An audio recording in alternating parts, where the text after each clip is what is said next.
Assalamualaikum warahmatullahi wabarakatuh. Selamat siang untuk kita semua. Ini hari kita lanjut pertemuan ke-8 atau pertemuan pertama setelah UTS. Materi hari ini adalah problematika pemekaran daerah. Jadi dalam pertemuan sebelumnya kita sudah membahas masalah pemekaran daerah, tapi dalam hal pemekaran daerah itu juga ada beberapa masalah yang menjadi suatu yang harus diselesaikan secara baik itu antara perebutan batas wilayah dan segala macamnya. Ya. Di era reformasi, akibat dampak dari era reformasi membawa dampak yang sangat pesat dan dalam proses demokrasi. Ya. Sebelum reformasi jumlah daerah otonom di Indonesia sebanyak 249 kabupaten, 65 kota dan 27 provinsi. Ya, ini pada sebelum reformasi atau pada pada saat kepemimpinan Bapak Soeharto. Ya. Pasca reformasi hingga Desember 2009 terbentuk sebanyak 205 daerah otonom baru. Ya. Baru ya, berarti pertambahan. Bukan dari 249 jadi 205. Ya, dengar bahasanya. Terbentuk 205 daerah otonom baru. Terdiri dari 7 provinsi, ya. Jadi di 2009 ini ada penambahan 7 provinsi menjadi 34, 164 kabupaten dan 34 kota.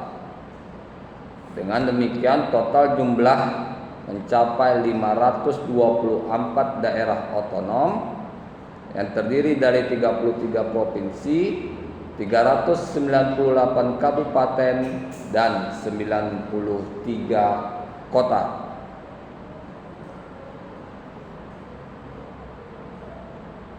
Ya. Di tahun 2010 Kementerian Dalam Negeri juga ada memperoleh 181 usulan. Ya. Jadi usulan pembentukan daerah-daerah baru itu sudah ada sejak tahun 2010. Ya, ada permohonan masuk ke Kementerian Dalam Negeri 700 daerah otonom baru. Ya, dalam hal dampak pemekaran. Inilah yang kita sebut pada pertemuan sebelumnya bahwa ada daerah-daerah yang cukup luas, yang bidang wilayahnya cukup luas, yang merasa wilayah terluar dari daerahnya, yang merasa tidak terlalu diperhatikan, maka mereka minta pembentukan daerah otonom baru. Karena pada dasarnya pembentukan daerah otonom bertujuan untuk meningkatkan pelayanan kepada masyarakat, percepatan pertumbuhan kehidupan demokrasi, percepatan pelaksanaan pembangunan perekonomian daerah, percepatan pengelolaan potensi daerah, peningkatan keamanan dan ketertiban, serta peningkatan hubungan yang serasi antara pusat dan daerah. Nah, jadi tujuan dari pemekaran daerah itu untuk meningkatkan pelayanan kepada masyarakat. Apa maksudnya ini? Jika suatu daerah yang semulanya gabungan dari beberapa daerah muncul sebagai daerah baru, sebagai kabupaten baru, kota baru, maka di situ akan ada fasilitas pelayanan publik baru. Ya kan? Akan dibangun puskesmas baru, rumah sakit umum daerah baru, ya, kantor polisi baru, kantor tentaranya baru. Semua ada fasilitas baru, sekolah-sekolah negeri baru. Ya, itulah dia dampaknya dari pemekaran. Dengan adanya hal-hal seperti itu akan ada percepatan pertumbuhan. Kenapa adanya percepatan pertumbuhan? Karena bantuan dari pemerintah pusat bisa lebih cepat atau langsung diterima oleh daerah itu tanpa melalui daerah kabupaten yang lebih besar daripada dia. Ya, ini yang seperti saya bilang pada pertemuan sebelumnya, Papua yang bertambah 5 kabupaten menjadi sekarang 5 provinsi. Kita sekarang menjadi 38 provinsi. Ya. Yang mana dulunya mungkin daerah tersebut sangat jarang ada polisi atau tentara yang patroli atau Satpol PP yang patroli. Dengan pembentukan daerah baru, ada kantor polisi baru, ya, ada kantor tentara baru, ada wali kotanya baru. Otomatis kalau ada wali kotanya baru, ada Satpol PP-nya karena Satpol PP di bawah kendali dari wali kota. Jadi lengkap dia baru, lebih banyak yang memperhatikan daerah tersebut. Ya, terutama fasilitas sosial tadi seperti rumah sakit, sekolah, rumah ibadah. Ya, yang mungkin sebelum berpisah rumah ibadahnya cukup jauh-jauh. Ya.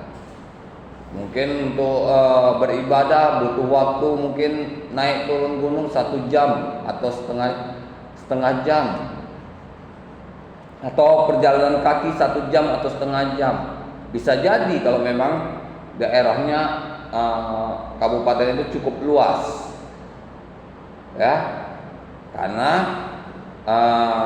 proses pembangunan rumah ibadah juga tidak mudah. Tidak mudah seperti apa? Kalau memang mau mudah berarti harus ada kepedulian dari seluruh umat beragama untuk membantu membangun rumah ibadahnya sendiri.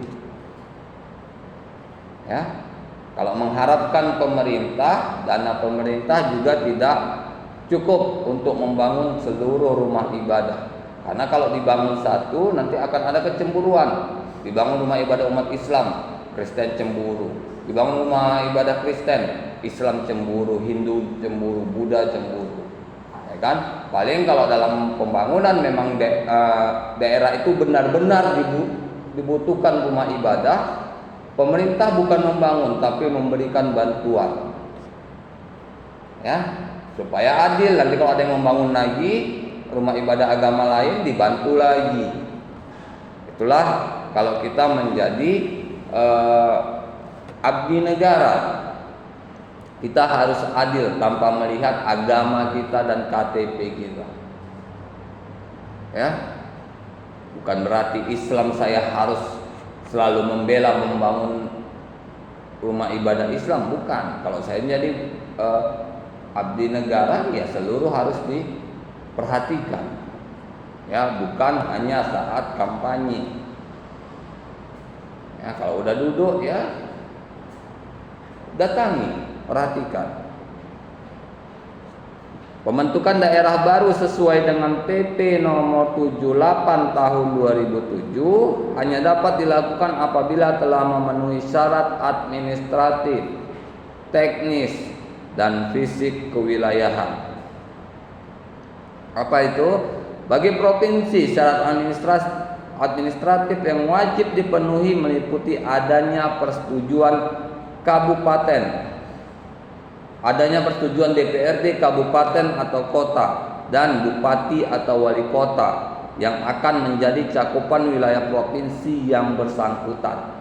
Ya, jadi kalau ingin membentuk suatu provinsi baru berpisah dengan provinsi yang sebelumnya, harus ada persetujuan dari bupati atau gubernur yang ada di provinsi sebelumnya. Ya, karena kalau tidak, maka kalau dalam bidang hukum dan pemerintahan namanya kudeta. Ya, Kalau kita hanya membuat suatu pemerintahan baru tanpa ada persetujuan bersama, maka itu akan jadi maksud kudeta. Di sini kita bicara masalah pembentukan daerah yang memang diizinkan berdasarkan peraturan perundang-undangan.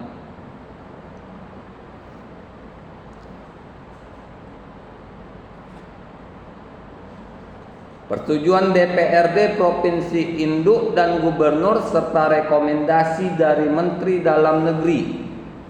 Ya, itu harus ada semua. Sedangkan untuk kabupaten atau kota, syarat administratif yang harus juga dipenuhi meliputi adanya persetujuan DPRD Provinsi dan Gubernur serta rekomendasi dari Menteri Dalam Negeri.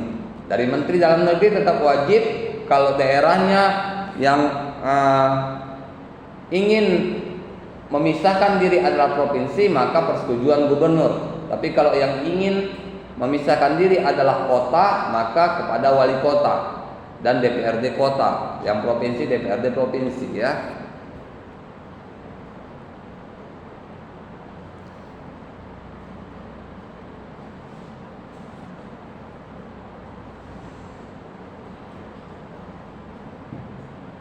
Ya, sebelum dibahas dan diputuskan bersama oleh DPR RI dan pemerintahan, berkas usulan dibahas oleh Dewan Pertimbangan Otonomi Daerah dan diperiksa kelayakannya, syarat teknisnya oleh Departemen Dalam Negeri berdasarkan berbagai indikator sebagai persyaratan pemekaran daerah.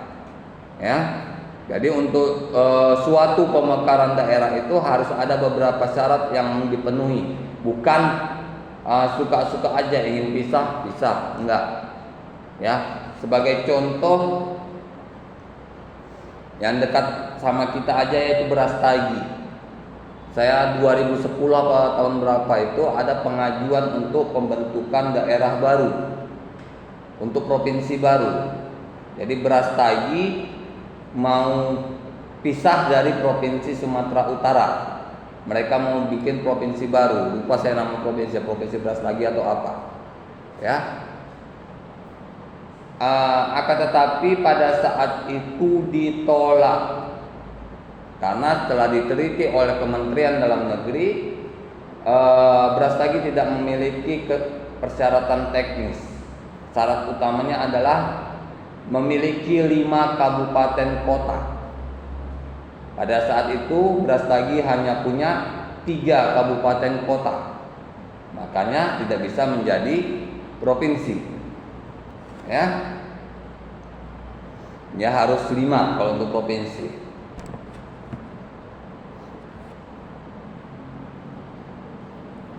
Apalagi persyaratannya adanya potensi sumber daya alam. Ya, jika ingin berkembang menjadi suatu provinsi baru, maka harus ada sumber daya alam yang memadai untuk menghidupi warganya. Ya, kalau ternyata sebelumnya sumber daya alam yang diperoleh oleh masyarakat setempat adalah hasil dari provinsi sebelumnya atau provinsi induk sebelumnya, maka ini pasti akan ditolak karena mereka tidak punya sumber daya alam.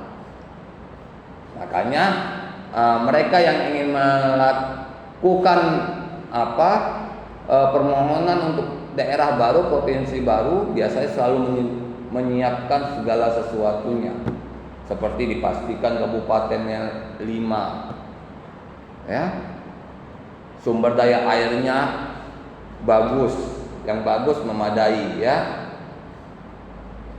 Sumber daya alamnya, kalau belum ada tanaman-tanaman untuk kebutuhan pokok, sebelum permohonan 3 atau 5 tahun sebelum permohonan tanami dulu, ya. Sawahnya dihijaukan, ya, harus ada. Ekonomi, ya, jadi juga dilihat dari ekonominya. Apa itu? Adanya perputaran uang yang rutin setiap harinya, seperti pasar-pasar, pajak, ya, melalui jual beli yang melakukan pertukaran uang, pergerakan uang setiap harinya tanpa henti. Itu harus ada. Karena itu juga pendapatan pemasukan untuk wilayah provinsi maupun kota yang dibentuk. Ya.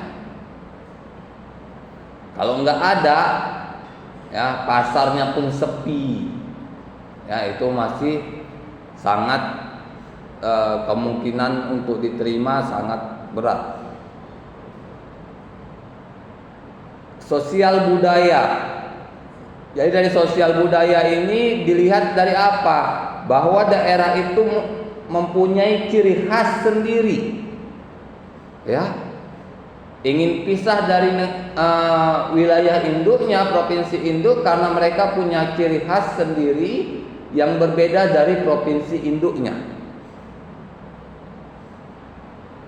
Ya.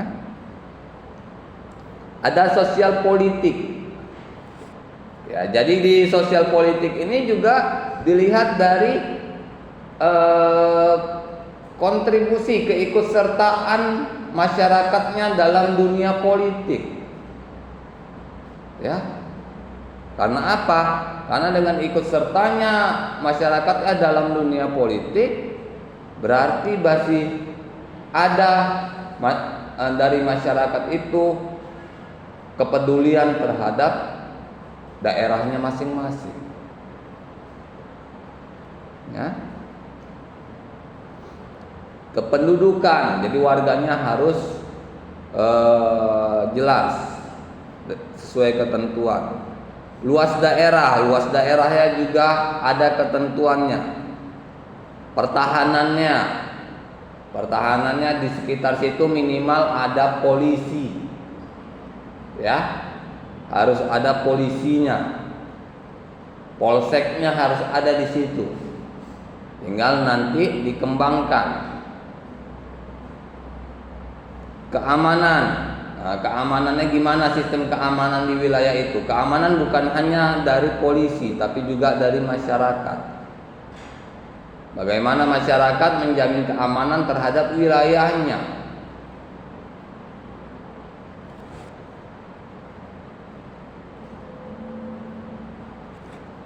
Ya, syarat fisik yang dimaksud harus meliputi paling sedikit, ini saya bilang tadi, 5 kabupaten kota untuk pembentukan provinsi.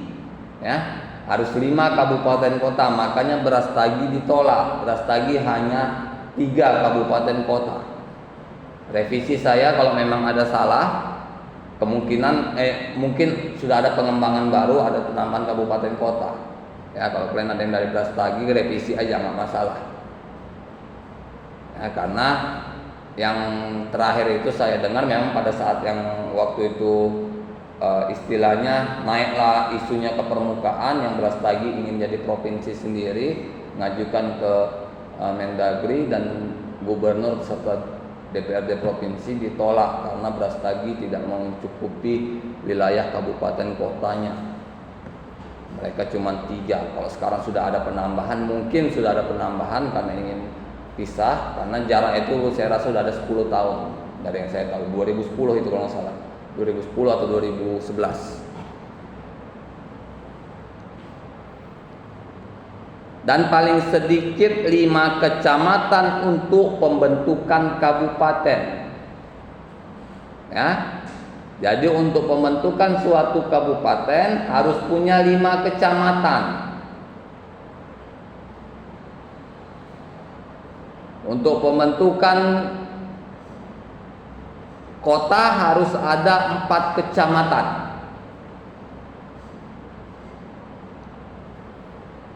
Terus adanya lokasi calon ibu kota. Jadi kalau pengajuan suatu provinsi baru harus ada lokasi calon ibu kota yang strategis. Dalam artian mudah diakses keluar masuk provinsinya. Ya. Seperti kita kata gubernur juga mudah jalan-jalan kota, seperti itu di jalan-jalan kota. Bukan mesti harus di perbatasan. tapi di pusat kota, bukan di perbatasan antar wilayah, bukan, tapi tetap di pusat kotanya. Jadi kalaupun mau mencari mudah.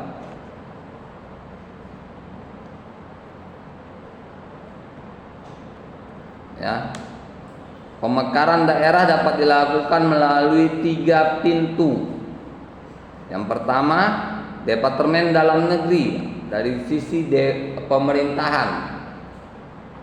Baru Dewan Perwakilan Daerah atau DPD dan juga Dewan Perwakilan Rakyat atau DPR. Semua syarat tersebut kemudian harus dituangkan ke dalam atau menjadi lampiran dari dokumen kajian daerah. Ya.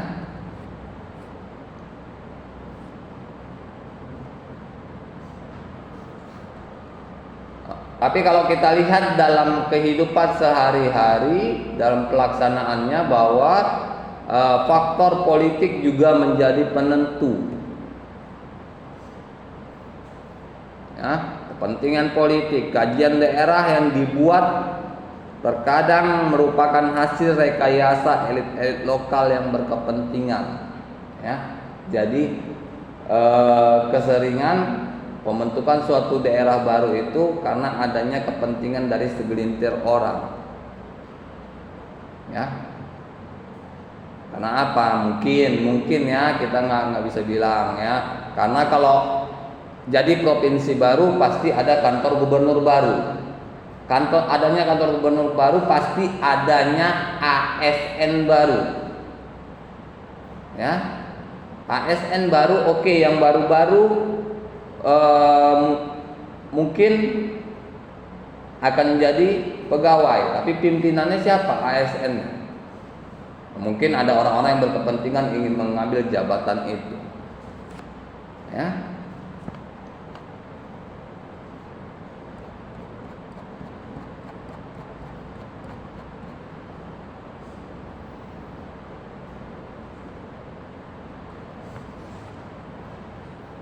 Merumuskan pemekaran daerah dan mensejahterakan rakyat dalam PP nomor 78 tahun 2007 tentang tata cara pembentukan, penghapusan dan penggabungan daerah. Ya, sudah jelas dinyatakan dalam hal pemekaran daerah.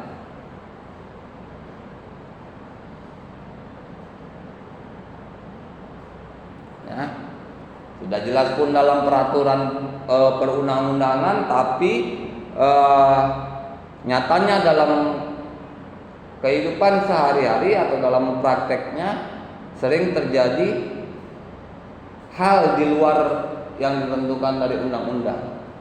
Yang tadi kita bilang adanya kepentingan politik. Ya, jadi kepentingan politik juga sangat berpengaruh.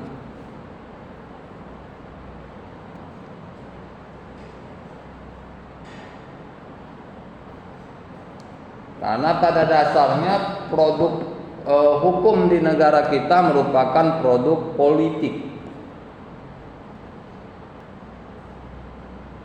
Ya, kenapa? Karena kita lihat dalam pembentukan undang-undang dibentuk oleh DPR. DPR adalah orang partai politik. Ya, instrumen pemekaran daerah menggunakan PP nomor 78 tahun 2007 yang sebelumnya menggunakan PP nomor 129 tahun 2000. Karena esensi dari desentralisasi dan otonomi daerah, tujuan dari desentralisasi dan otonomi daerah adalah untuk kesejahteraan rakyat.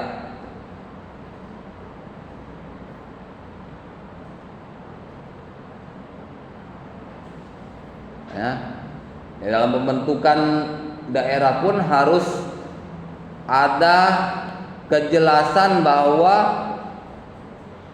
yang mengatur pembatasan para pejabat dalam Kemendagri dan politisi di DPR RI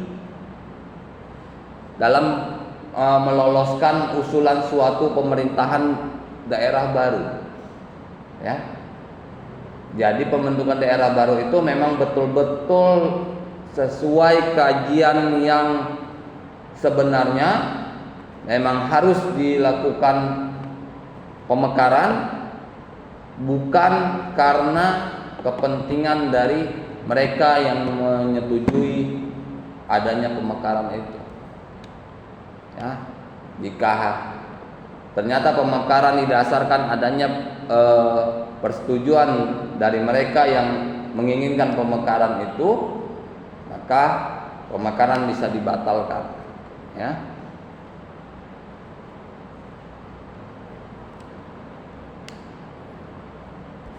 Dalam hal pembentukan daerah baru, pemerintah juga harus bisa menjamin alokasi dana pembangunan.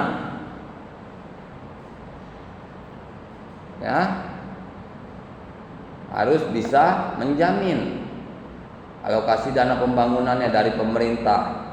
Ya, pemerintah pusat bukan hanya menyetujui, kaji dulu jika memang dibentuk ini daerah ini otomatis akan menambah APBN. Bisa enggak? Atau mungkin misal contoh ya, dalam daerah Papua yang baru disetujui 5 daerah ini, otomatis itu kan lebih banyak membutuhkan bantuan daripada misalnya di daerah kota A yang sudah maju. Ya, mungkin di daerah Papua yang baru muncul 5 provinsi baru, mungkin sangat kekurangan dari pendidikan, kesehatan, ya, sandang pangan dan papannya sangat kurang, maka otomatis pemerintah harus memperhatikan itu. Dengan disetujui ini, bisa enggak pemerintah mencukupi kebutuhan mereka untuk menjadi suatu provinsi baru yang mandiri, ya, dengan membangun mungkin rumah sakit atau puskesmas dan rumah sakit daerah itu biasanya wajib. Ya, banyak yang mau diapa, sekolah negeri, ya minimal kalau untuk menjangkau wilayah yang tidak terlalu besar, mungkin per kelurahan ada 3 atau 4 sekolah negeri maksimalnya, ya. Setahu saya nggak tahu aturan pastinya, ya. Satu kelurahan mungkin bisa 3 atau 4, atau mungkin seminimalnya mungkin 2 kalau penduduknya tidak ramai. Tapi kalau penduduknya ramai, maka sekolah negerinya, SD negerinya misalnya harus juga banyak, karena daya tampung kita tidak, pemerintah tidak bisa mengharapkan kepada pihak swasta, ya, karena pemerintah sudah mencanangkan wajib belajar 9 tahun free atau gratis, ya, maka pemerintah harus menyediakannya. Gak ada lagi tawaran-tawaran lainnya. Kesehatan, pemerintah harus bisa menjamin dengan terbentuknya pemerintahan daerah baru di sana, di Papua, provinsi baru, ada tenaga kesehatan yang akan dikirim ke sana. Jangan pula tidak ada, ya kan? Contohnya misalnya seperti itu. Harus ada yang dikirim ke sana. Ada guru yang mau dikirim ke sana. Ya. Ada polisi yang mau ditugaskan ke sana, ada tentara yang mau ditugaskan ke sana. Karena biasanya yang tugas di sana pun nggak sebentar-sebentar. Ya. Kalian lihat ada YouTube pendek atau mungkin di TikTok maupun di Snack yang tentara perempuan yang suaminya di Jawa, dia di Papua, sudah 18 tahun. Lama-lama, nggak sebentar. Ya. Harus ada orang-orang yang mau ditempatkan ke daerah itu dengan waktu yang lama. Bukan hanya untuk sekedar mengejar golongan. ditandatangani persetujuan penempatan di Papua misalnya, 4 tahun ngurus golongan, naik golongannya minta pindah. Ya, harusnya pemerintah buat surat kontrak bahwa dia PNS ditempatkan di Papua, misalnya tenaga kesehatan atau guru PNS ditempatkan di Papua selama berapa tahun, misal 10 tahun tidak mengajukan pemindahan tempat. Ya, harus siap karena itulah salah satu cara yang harusnya dilakukan pemerintah untuk memajukan saudara-saudara kita di Papua. Ya, inilah pertemuan kita hari ini. Nah, sudah lebih dan kurang saya mohon maaf, kita ketemu lagi di pertemuan yang akan datang.